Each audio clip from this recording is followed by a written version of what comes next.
fight night, Royval versus Taira is this weekend, and for that, I'll be giving you my full card predictions. This is a better fight night than what we usually got in. We have a lot of up and coming guys in the prelims, and then a bunch of fun fights on the main card, which I think is what you should do if you're in a fight night. Just make it as much fun for the for the hardcore fans as possible. So, um, without further ado, let's just hop right into it. Starting off with the first fight, Clayton Carpenter versus Lucas Rocha. I do think Lucas Rocha is just not skilled enough to beat Clayton Carpenter. I know he's very inexperienced, and his first fight in the UFC was against a shitter, but Clayton Carpenter, when you watch him, his striking is really good. His head movement's phenomenal. And I just think he's way more faster than Lucas Rocha. The only thing that Lucas Rocha showed off in his Dana White Contender Series debut was his takedown defense, as the other guy was just sniffing his crotch the entire time, just trying to get it to the floor. And he eventually found a knee, which was good. But I just think Clayton Carpenter, I think he's way more skillful than him. I think that his first round submission, was that him? No. Yeah, that was a first round submission. His first round submission showed like vast like improvements in his ground game, and I just think Lucas Rocha, his ground game's okay. I just think he's pretty average. He's the average dude. He didn't really do too much in his. He's just the average dude. I think Clayton Carpenter is not an NPC. I'm just gonna bet that he actually can do something in this division. He has really fast hands. He's pretty explosive. He's only 7-0, really young, so it's going to be exciting. Second ever UFC fight, so I don't think Octagon jitters will be in effect, so I'm just going to go with Clayton Carpenter. Next fight, Cody Haddon versus Dan Argueta. I am picking Cody Haddon. Cody Haddon is a really fun prospect out of Dana White Contender Series. Watching his last fight and then watching the Steve Erceg fight back really got me excited. When you're hanging in there with a guy who just went 5 rounds with the champ, it's a definite that you're going to be good in the UFC. Dan Argueta, he's an average run-of-the-mill guy. He has really good double leg, but that's all he's got. He's kind of a clinch fest artist. He has 2 no contests in a row. I don't know how you do that. Like, I don't know how you're about to get your paycheck, like, cut in half twice. Like, how are you supporting yourself at this point? Cody Haddon, though, he beat Billy Brand and Dana White, which was really good. I thought Billy Brand was a great wrestler, and Cody just completely killed him everywhere. So, yeah, I just think I'm just going to go with this card. The theme will be I'd go with the more skilled fighter over just experience and just you being in the UFC. There might be Octagon jitters. I don't think so, though, so I'm going to go with Cody Haddon. Julia Pilastri versus Corey McKenna. Now, even though Corey McKenna, I know it's surprising that she looks like a girl because there's not many WMMA fighters that actually look like women, but do you see that face that Julia Pilastri is giving us? I mean, how do you not pick a face like that? That's just the ultimate, I'm a smudge you on the floor, and I'm 140 and I have 3 what is it? What's the sex what's the Oh yeah, she has like 4 Adam and Eve's purchases like on her way to her house. I just think that Julia, even though I've never watched her fight or even given a thought about her, I do think she's being Corey because you can't look like that as a WMMA fighter and win. So that's my spiel for that. Chris Barnett versus Junior Tafa. If Chris Barnett is from Spain, I don't know, bro. I saw that. I think that's wrong, but I think the UFC website's just cooked. Junior Tafa, he's a glory kickboxer, and he's fighting a 300-pound overweight man. Chris Barnett's been injured twice before his last fights. They were both canceled. Junior Tafa is way more powerful than Chris Barnett, and I just trust that like being from Glory, like you'll be able to like deal with a spinning wheel kick. And even though Chris Barnett's like funny because he's a fucking pokeball, he's straight up just like a cylinder, bro. Like I just think Junior Tafa with his striking, I mean, being from Glory, you're fighting a obese.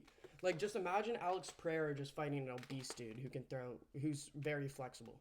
That's pretty much what this is. Even though let's slow it down. Junior Tafa is not Alex Pereira, but you get my point. I got Junior Tafa for this fight. Themba Gorimbo versus Nico Price. Themba Greenbow's just been on a tear, and there's really no reason to not pick him. I know he had a boring performance in his last fight against whoever the fuck he fought, but Nico Price, he'll definitely make him pick up the pace. He'll definitely make him fight a different fight. But I just think Themba Greenbow, his chin has never been really tested that much. He has a granite chin. He is old, getting up there, 34, but these like African fighters, man, age doesn't really affect him. Nico Price, even though I do think he might have the slight edge on the ground, I just think Themba with his heavy hands will eventually get Nico Price out of there. Nico Price has been getting easy ass competition with Alex Morano and like whoever the fuck. He lost to Robbie Lawler too. Like, I just think Nico Price, like, I don't trust his chin enough to pick him against a guy like Themba. So Themba's gonna ride out at probably a KO. I'm gonna guess third round. Yeah, that's my prediction for that. Jonathan Pierce versus Pat Sabatini. Now, I know you guys are not rewatching my videos, but if you have, like, randomly, like, I found a viewer that's been watching my videos. Pat Sabatini, I've never been high on ever. He's fighting Jonathan Pierce, who honestly is just an average run-of-the-mill skinny guy. He reminds me a lot of who's that guy who fought Cody Brundage? Zach Reese. He reminds me of a shittier Zach Reese. Pat Sabatini, even though I hate on him, being a strong wrestler against a guy like Jonathan Pierce is enough to win. And I think he's just going to muscle him throughout each round and just overall just like beat the shit out of him for 15 minutes. Jonathan Pierce, every time I watch him fight, it's just like watching a really stupid person like with okay jiu-jitsu fight. Yeah, I think there's like a lot of times where Pat Sabatini can take advantage in the grappling, and Jonathan Pierce is not even close to the level Pat is.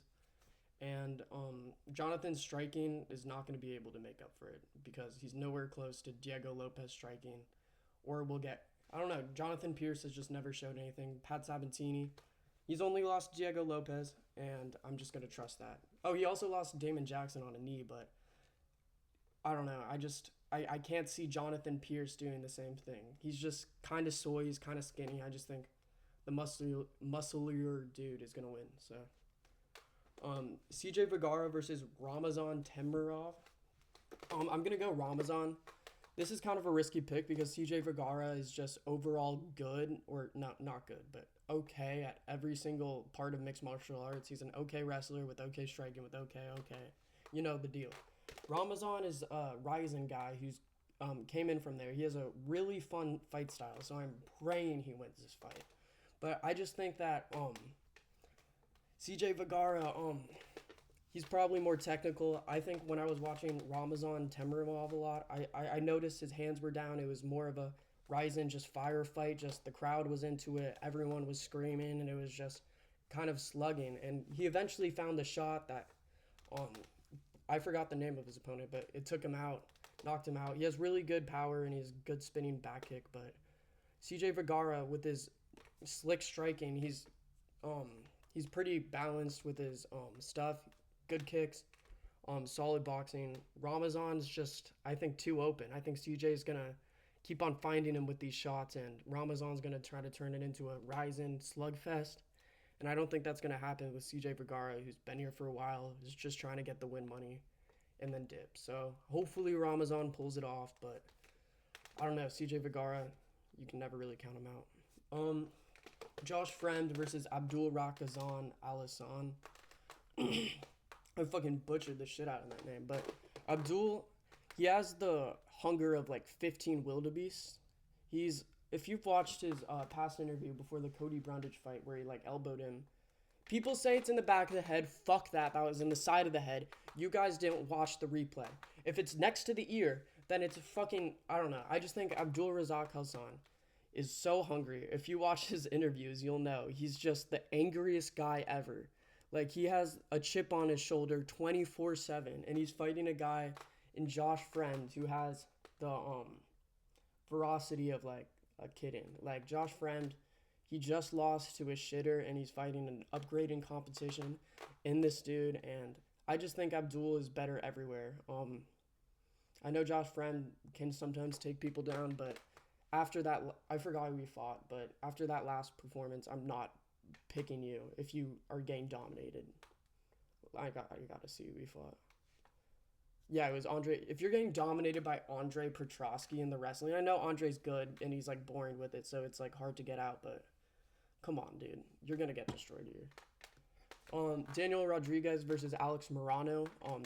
Alex Morano had one decent win recently, and he was fighting on a pay-per-view card. People were paying $80 to watch Alex Morano fight another shitter. And now he's fighting Daniel Rodriguez, who lost to Kelvin Gastelum, who everyone always like underrates. Like Kelvin Gastelum is so much better than what these, or do people? No, people. Wait, no, people do underrate him. I just think Daniel Rodriguez. He had a good showing against Kelvin Gastelum. He has really good takedown defense. And Alex Morano is pretty mid. Like all Alex Morano does is trudge around the octagon with these very slow kicks and punches, and I think he probably works hard, probably. But I just think Daniel Rodriguez, I mean, he's just overall better. The level of competition, if you look at both of these guys, you'll see vast differences in it. And yeah, Alex Morano is not a good boxer. Daniel Rodriguez has some of the crispest boxing in the UFC. And yeah, Grant Dawson versus Rafa Garcia. Can't tell you I know a lot about Rafa Garcia, but I can tell you Grant Dawson loves holding down people and just like hugging them. So I'm going to pick that, a unanimous decision for Grant Dawson. Grant Dawson seems to be fighting everyone except for top 15 opponents. Remember he fought Bobby Green and got knocked out, but this guy has like 7 fights in the UFC and he's still fighting guys like Rafa Garcia. I don't know. I just think Grant Dawson needs to get a finish here or something. Recently the UFC I've been seeing, they've been cutting a lot of their boring guys. I think they just caught Carl Williams, a heavyweight who was like a boring smudge wrestler. So Grant Dawson, I know you win a lot, but you got to get a finish at one of these days. You're not going to get anywhere up in the rankings with these boring ass fights. But a guy named Rafa Garcia, who I've never heard of, could be a finish that Grant Dawson could get. So you never know. I'm going to pick Dawson, but yeah, I'm picking Dawson because I don't know who Rafa Garcia is. Chididi Njokuanu versus Jared Gooden. Jared Gooden is pretty average. I remember he beat Wellington Turner in his debut, and everyone started hyping him up randomly, even though Wellington Turner has not had success yet. And I just think Chididi Njokuanu, I know he had a shitty start to his career, but he's way more slick of a striker than Jared Gooden, and I don't think Gooden's going to be able to get this to the floor. And yeah, I trust this to be kind of a kickboxing battle, even though I think Gooden could try to get it to the floor. I think Njokuanu or not Njokuanu, whatever the fuck his name is. I just think he'll be able to use the range that he has, make it a kickboxing match, and just absolutely tape up Jared Gooden and all that spiel. So I have Chididi Njokuanu. So yeah. Brad Tavares versus Jung Young Park. Jung Young Park, one of my favorite fighters in the UFC. I know that's weird, but he's an Iron Turtle. He wins fights and then starts breaking down, bro, like a little guy, man. I just fuck with it a lot. He's fighting a guy in Brad Tavares after losing to Andre Muniz. Fuck that bullshit, but I just think Jung Young Park, his striking's way better, and the only way Brad Tavares can win this fight is by getting it to the floor, which he's not as good as Andre Muniz in that realm. And Jung Young Park, coming off that loss, I think he's going to be hungry, he's going to be motivated, and I think he's just a lovable dude. I think he's definitely next up out of South Korea. I don't think they have any other fighters from there, so Jung Young Park beats Brad Tavares. His jab's underrated. He has really good, what's it called? Just like his straights are really good. He keeps it simple. He uses his range. And he'll probably beat old-ass Brad Tavares, who's pulled out of his last fight because of injury. So I have Jung Young Park for the main event, Brandon Royval versus Tatsuro Taira. I think this will be an easy fight for Brandon Royval. I know I see a lot of people picking Tatsuro Taira, and I get why, but I just think after his performance against Perez, he showed absolutely zero evidence on why you should pick him. I mean, when he took him down, it was really easy for Perez to get back up until he got the back and got that weird position and then broke his arm from just silliness. Like, I don't know if he was even trying to do that, but he did. But I just think Brandon Royval, with all of his experience, with all of the fights he's accumulated, he just beat Moreno on the feet. And I just think he knows the takedown's coming. Here's a lot of times where he'll be able to predict the knee. He's really good at timing things. And Taira, I think he's pretty predictable on the feet. And I think it's really easy to see when he shoots. So Brandon Royval, who has been battle tested time and time again, will definitely just. And this is the thing about Taira. Taira's good. It's just he's never shown us anything that crazy on the feet or on the ground to make us or make him deserve this type of hype that everyone's giving him. He is pretty good at the ground game, obviously. We've seen him time and time again just submit dudes and beat the shit out of them. And I just think, and Taira, people don't understand, man. Taira just has this, like, fluke energy about him where on the feet he's having these close kickboxing matches and then he'll eventually just shoot 15 times like Marab to eventually get the takedown. And I just think Royval will be able to stuff it with his long ass limbs. And yeah, so that's my prediction for that. And that's the video. I hope you guys enjoyed. Subscribe, like the video, all that jazz. And just letting you know, last prediction did super well. So low-key on a streak now. Should be betting your life savings on this because I am always going to be right. And yeah, I'll see you later.